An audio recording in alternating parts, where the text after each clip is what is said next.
విన్నాడు నామధారకుడు. ఆహా, ఎంత అద్భుతంగా ఉందయ్యా గోకర్ణ క్షేత్ర మహిమ. అంటే దత్త భగవానుడు పోవడానికి ఇన్ని కారణాలున్నాయా అని చెప్పి అనుకున్నాడు. నామధారకుడు సిద్ధముని గూర్చి, స్వామి ఇంకా గోకర్ణ క్షేత్రమున ఎవరెవరైనా వరాలు పొందినారా? ఇది ఒకటే ఉందా అంటే ఇంకా చాలా ఉందిరా. మిత్రసహుడు అనే ఒక రాజు ఉన్నాడు పూర్వం ఇక్ష్వాకు వంశంన. అయితే ఆ మిత్రసహుడు చాలా అత్యద్భుతంగా ధర్మపాలనగా రాజ్యాన్ని పరిపాలిస్తున్నాడు. ఒకసారి నిర్మానుష్యమైన ఒక మహారణ్యమైన పులులు మొదలైనటువంటి యొక్క ఆ మృగాలను చంపి తిరిగి వస్తుండగా అగ్ని వలె భయంకరమైన ఒక రాక్షసుని చూశాడు. చూడగానే వెంటనే అతనిపై బాణాన్ని ఎక్కుపెట్టినాడు, బాణంతో కొట్టేసినాడు. కొట్టేసరికి అతడు కింద పడిపోయినాడు, మూర్ఛపడిపోయినాడు. తన సోదరుడు కింద పడ్డాడు కదా అని చెప్పి తమ్ముడు పోయినాడు. అన్న ఎంత పని జరిగింది అంటే, నువ్వు ఎలా అయినా కానీ ఈ రాజును చంపాలిరా. ఆ రాక్షసుడు చెప్తున్నాడు, నన్ను చంపినటువంటి యొక్క ఈ రాజును ఎట్టి పరిస్థితుల్లో నువ్వు చంపాలి, ఎప్పుడైనా యొక్క ఆత్మ శాంతిస్తుంది అని చెప్పగానే ఎలాగైనా ఆ రాజును మచ్చిక చేసుకో అంటే ఇతను మానవ రూపాన్ని ధరించాడు. తన సోదరుడు మానవ రూపాన్ని ధరించి రాజుగారి యొక్క రాజ్యంలో వండుకుంటూ రాజుకు నమ్మిన బంటులాగా ఉండిపోయినాడు. ఉండిపోయి అతని వెంటే తిరుగుతున్నాడు. అనుకోకుండా ఒకసారి వాళ్ళ ఇంట్లో, ఆ రాజుగారి ఇంట్లో పితృశ్రాద్ధం వచ్చింది. దానికి వశిష్ఠాది మహామునులను పితృభోజనకు పిలిచినాడు. ఇంకేముంది, ఇదే అవకాశం అనుకున్నాడు. వంటవానికి సహాయంగా ఉండు అని చెప్పి రాజుగారు ఈ యొక్క కపట వేషంలో ఉన్నటువంటి రాక్షసునికి అప్పచెప్పినాడు. దాంట్లో అన్నీ ఇస్తున్నాడు. అదే సందర్భంలో నరమాంసం ఇచ్చేశాడు. నరమాంసం ఇచ్చేసరికి దాన్ని గమనించకనే వంటవాడు వండాడు.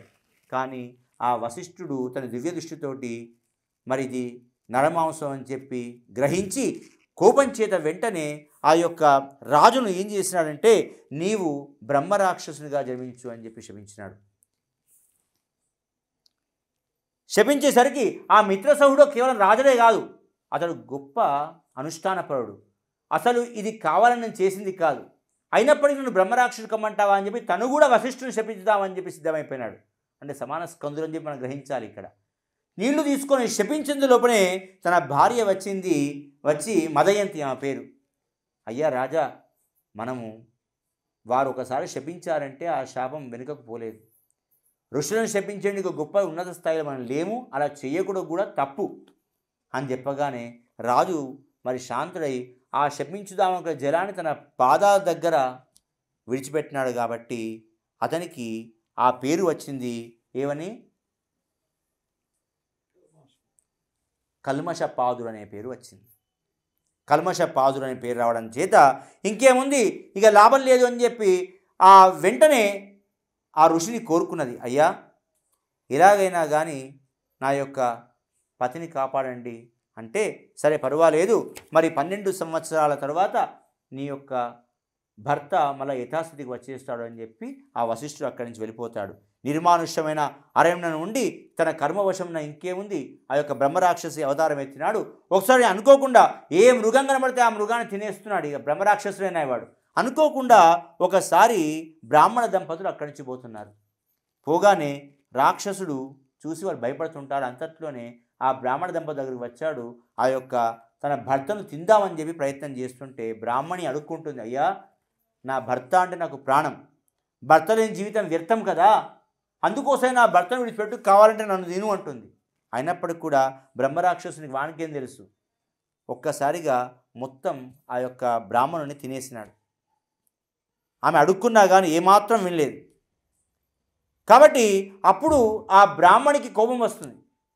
అతని భార్యకు కోపం వచ్చేసి, నాకు తెలుసు నీవు సూర్యవంశపు రాజువు, శాపం చేత రాక్షసుడు అయిపోయినావు, 12 సంవత్సరాల తర్వాత అదృష్టవశంగా నువ్వు రాజు అవుతావని నాకు తెలుసు. కానీ నువ్వు రాజు అయిన తర్వాత కూడా నీ భార్యతో ఎప్పుడైతే సంగమిస్తావో నీకు మృత్యు వస్తుంది. నీ భార్య దగ్గరికి పోతే చాలు నువ్వు చనిపోతావు, ఇది నా శాపం అని చెప్పింది. ఎందుకంటే మా భార్యాభర్తను దూరం చేసినావు, నేను చాలా ప్రాధేయపడ్డాను, నువ్వు ఏమాత్రం కూడా వినకుండా ఈ విధంగా చేశావు కాబట్టి ఇది నాకు శాపము అని చెప్పింది. ఇది పతివ్రత శాపము అని చెప్పేసింది. అనేసరికి 12 సంవత్సరాలు అయింది. ఆయన భార్య ఎదురు చూసుకుంటూ కూర్చున్నది. ఆలింగనం చేసుకుందాం అనుకున్నది. దూరంగా ఉండు అన్నాడు. ఎందుకు అంటే జరిగిన వృత్తాంతం అంతా చెప్పింది. అప్పుడు చాలా బాధపడ్డారు ఇద్దరు కూడా. దీనికన్నా చావడం, సంతానం లేకున్నా కానీ నీ యొక్క రాక కోసం ఎదురు చూస్తున్నా, నాకు ఎలాంటి వార్త చెప్పినావయ్యా అని చెప్పి ఇద్దరు కూడా ఏడుస్తూ ఉన్నారు. చివరికి మంత్రులను పిలిపించారు, పురోహితులను పిలిపించారు. ఏం చేస్తే ఇలాంటి యొక్క పాపం పోతుంది అని చెప్పి తలుస్తూ ఉండగానే ఒకసారి వాళ్ళంతా చెప్పారు, తీర్థయాత్రలు చేయమని చెప్పారు. తీర్థయాత్రలు చేస్తున్నారు, బ్రాహ్మణులకు దక్షిణ ఇస్తున్నారు, గరీబులకు ఎవరైతే దరిద్రులు ఉంటారో వాళ్ళకు దక్షిణ ఇస్తున్నారు, రకరకాల యజ్ఞాలు చేయించారు, హోమాలు చేయించారు. అయినా పాపం నశించలేదు. ఏం చేయాలో అర్థం కాక అక్కడే ఉన్నటువంటి యొక్క ఆ గౌతముని చూశారు. ఆ గౌతముని చూసి గౌతముని యొక్క కాళ్ళపైన పడ్డారు. అయ్యా గౌతమేశ్వర, మా యొక్క కష్టాన్ని దివడానికే వచ్చావా అని అన్నట్టుగా అనిపిస్తోంది, ఇది మా యొక్క విషయం అని చెప్పి గౌతమునికి మొత్తం వివరించినారు. గౌతముడు మొత్తం తెలుసుకున్నాడు. తెలుసుకొని మీరు గోకర్ణంకు వెళ్ళండి. ఆ గోకర్ణం చాలా గొప్పనటువంటిది. రావణుడు కూడా అక్కడ చాలా వరాలు పొందినాడు. చివరికి ఎంతకు రాకుంటే శివపార్వతులు వచ్చి అతను ఓదార్చినారట. అప్పుడు తను శాంతుడైపోయినాడట రావణాసురుడు. కాబట్టి అంత గొప్ప, ఇంకా చాలా దేవతలు వచ్చారు, నిరంతరం ఉంటుంటారు. అక్కడ ఎంతో వాళ్ళు ఆ యొక్క అనుష్ఠానం చేస్తున్నారు. అలాంటి గొప్పనటువంటిదే ఈ గోకర్ణ క్షేత్రము. అక్కడికి వెళ్ళు అన్నారు. అంతేకాకుండా ఎందుకయ్యా మరి గోకర్ణ క్షేత్రం గొప్ప మహిమ ఏంటి అనగానే, ఏం లేదు, ఒక్కసారి ఇలాగే నేను కూర్చున్నాను, ఆ చెట్టు కింద ఒక ముసలాడ వచ్చింది, ఆమె పళ్ళు లేవు, గలకుష్టంతో బాధపడుతున్నది, అసలు తినడానికి తిండి తిందామన్న ఆకలిమే వస్తున్నది, తినడానికి మాత్రం అవకాశం లేదు. అలా తిరుగుతూ అలసిపోయి అదే ఒక చెట్టు కింద ఆమె పడిపోయి మూర్ఛపోయింది. కాసేపటికి చనిపోయింది. చనిపోయిన తర్వాత ఆమెను చూస్తేనే అనిపిస్తోంది చాలా పాపాలు చేసింది అని చెప్పి. అలాంటి పాపాలు, అంత గలకుష్టం వచ్చిందంటే పూర్వజన్మ కృతం పాపం, వ్యాధి పీడేన. అందుకోసమే అనుకొని ఆలోచిస్తున్న సమయంలోనే అద్భుతమైన యొక్క భస్మధారుడి యొక్క ఆ శివుని యొక్క దూతలంతా వచ్చారు. ఒక బంగారు విమానంలో ఆమెను ఎక్కించుకున్నారు. ఎక్కించుకునేసరికి ఇదేంటయ్యా, వెంటనే నేను పోయి అడిగినాను. చూస్తే చాలా పాపం చేసిన దానిలాగా ఉన్నది, గలకుష్టంతో బాధపడుతున్నది, చాలా ఘోరమైన స్థితిలో ఉన్నది, ఈమెను మీరు ఎందుకు తీసుకుపోతున్నారు అంటే, ఏం లేదయ్యా, ఈమె ఒక బ్రాహ్మణుని కూతురు, ఈమె పాపమే చేసింది, ఈమె చాలా అందగత్తె. వాస్తవంగా కూడా ఆ అందగత్తెకు తగినటువంటి యొక్క భర్తను వెతుకుదాం ప్రయత్నం చేశాడు. కానీ ఎక్కడికో ఒక భర్తను అయితే దొరికాడు. అయినప్పటికీ ఆమె కూడా పాపం ఆ విధంగా సంసారం చేస్తుంది. కానీ కొన్ని రోజులకు భర్త చనిపోయినాడు. కానీ ఈమె మాత్రం యవ్వనంలో ఉంది. ఈమె కోరికలు మాత్రం ఇంకా తీరలేదు. చివరికి ఆమె అక్కడ ఉన్నటువంటి ఒక వైశ్యునితో సంబంధం పెట్టుకున్నది. ఆ విషయాన్ని చూసి ఇటు తల్లిదండ్రులు వెంటనే ఆమె ఇంట్లోంచి వెళ్ళగొట్టినారు. వెళ్ళగొట్టేసరికి అప్పుడు ఆమె ఇదే అవకాశం అని చెప్పి అనుకొని ఆ వైశ్యున్నే పెళ్లి చేసుకొని వానితోటే ఉండిపోయింది. చివరికి ఆమె ఎలా తయారైపోయింది కదా అంటే, మద్యమునకు మాంసానికి అలవాటు పడిపోయింది.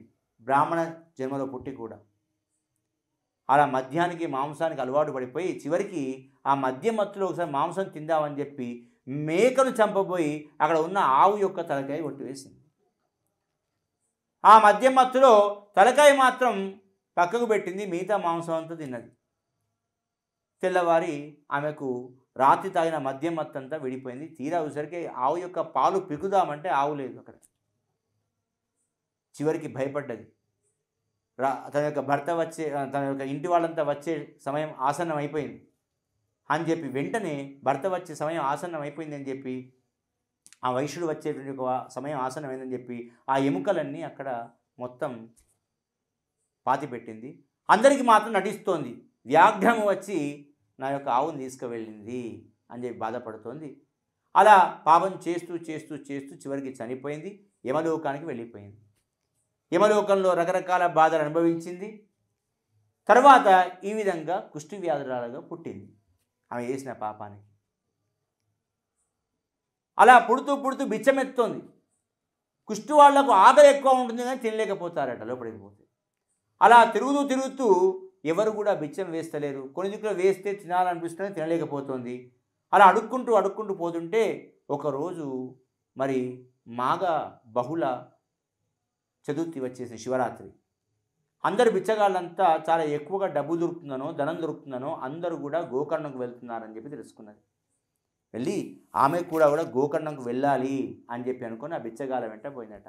అమ్మా, నేను ఏ పూర్వజన్మలో ఏ పాపం చేశానో ఏంటో, నాకు కొంచెం అన్నం వేయండమ్మా, అన్నం వేయండమ్మా అని అనుకుంటుంటే అందరు నవ్వుతున్నారట. పిచ్చిదానా, ఇవాళ శివరాత్రి ఉపవాసం, ఇవాళ అన్నం వేస్తారా అని చెప్పి కొందరు నవ్వుతున్నారు, కొంతమంది హేళన చేస్తున్నారు. చివరికి ఒకడు బిల్వపత్రం వేశాడట. ఆ బిల్వపత్రాన్ని చూసింది, వణుక్కుంటూ బిల్వపత్రాన్ని చూసింది. దీన్ని నేనేం చేసుకోవాలని చెప్పి నాకు విసిరి వేసింది. అది సీదా పోయి లింగం మీద పడ్డది. చివరికి అన్నం దొరకలేదు, ఆ విధంగా ఆకలి అయిపోయింది. ఆకలి అయ్యేసరికి ఉపవాస దీక్ష వచ్చేసింది. ఆకలి అయ్యేసరికి నిద్ర పట్టలేదు, దాంతో జాగరణ చేసింది. అందుకోసం 3 ఫలితాలు వచ్చింది కాబట్టి ఇవ్వాలని మేము శివలోకాన్ని తీసుకుపోతున్నాం, ఇది ఈమె కథ అని చెప్పి చెప్పడం జరిగింది.